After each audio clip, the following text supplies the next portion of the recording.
Hi, my name is Genevieve Sink, and I want you to imagine that you're walking through a classroom, but instead of kids reading on books and writing on paper, they're using iPads, computers, and phones to do everything that you would normally do in a classroom. Well, now we're going to fast forward a few years, and these kids are struggling to read simple paragraphs, write their own essays, and they can't comprehend much above an elementary grade level. Well, according to the nation's report card, only 33% of fourth graders had reading proficiency in 2022. Those were staggering declining numbers since previous years. But why is that? Well, one of the main factors could have been adding technology into the classrooms.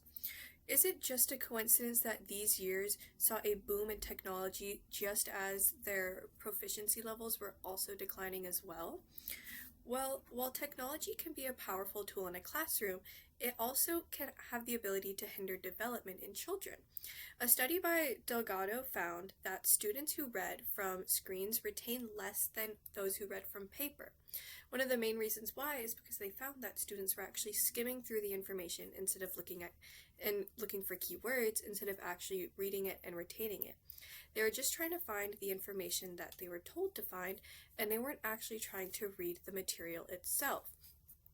Another thing is that it also decreases language development and along with vocabulary. In 2016, the American Academy of Pediatrics saw that educational apps are actually worse for children than just teaching them yourself. When a parent gives a child an iPad and gives them an educational app, they found that their language development and vocabulary skills were not evolving as well as if they had just had a conversation with them and played around with them themselves. The reason why is because children need in-person communication, and they also need to have actual conversations with people. If you just give them an iPad, they're not getting the actual interactions that they need, and in fact, technology is not a good replacement at all for those. Lastly, technology decreases a child's ability to write, physically write with a pen and a paper. The reason why is because our brains are a muscle, and when we don't use them, we're not going to be able to continue to use them later on in life. Students are relying heavily on AI and grammar checks. So when it comes to actually writing physically, they don't A, have the stamina to write physically with their hand, and B, they're not able to formulate the actual words in their brain that they want to write down. When you're using an AI to tell you what to write, your brain isn't able to use critical thinking in order to actually figure out what you need to write about. Instead, you're using an AI to tell you what to do, and your brain goes, okay, I can just copy that down. But even if technology is bad for a child's development, that doesn't mean we have to replace it. We just have to regulate it.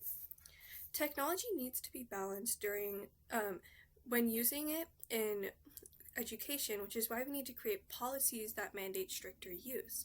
One of the biggest ones would be in preschool from preschool to 5th grade, they need to have monitored and very heavily limited screen time. The reason why is because they only should be using it when necessary for things like coding, or if you're doing a class on media literacy, that would be fine.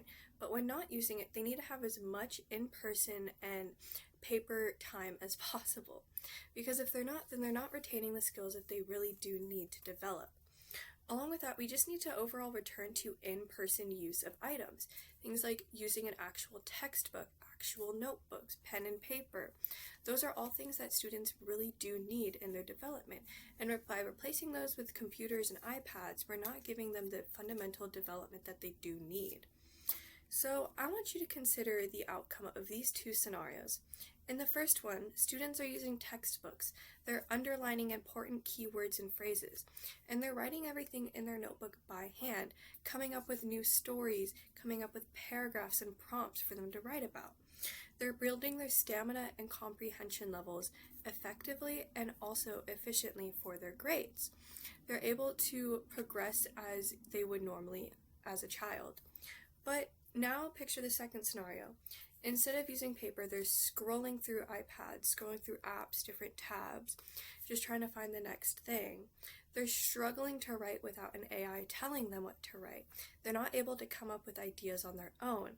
And instead of actually being able to read something, they're having it summarized for them, only giving them a few words and phrases that they can come up with something similar. Which world would you really prefer for your child to be in? Well, most would say that they would prefer the pen and paper one, because that one is going to improve their comprehension and also their stamina with reading and writing. So, what exactly can you do? Well, if you're an educator, you can advocate for balancing literacy practices, making sure that iPads are only being used when absolutely necessary, making sure that computer and screen time overall is not being used in replacement of papers and pens. And if you're a parent or you're a part of a community, try talking to your school board or kids in your or your own children. Try limiting how much screen time they're actually getting, and make sure to talk to your schools about how limiting screen time could actually be better for them than shoving a screen in their face to do all of their homework. We need to ensure that technology supports learning and it doesn't hinder it. If technology is not supporting their learning, then it shouldn't be used.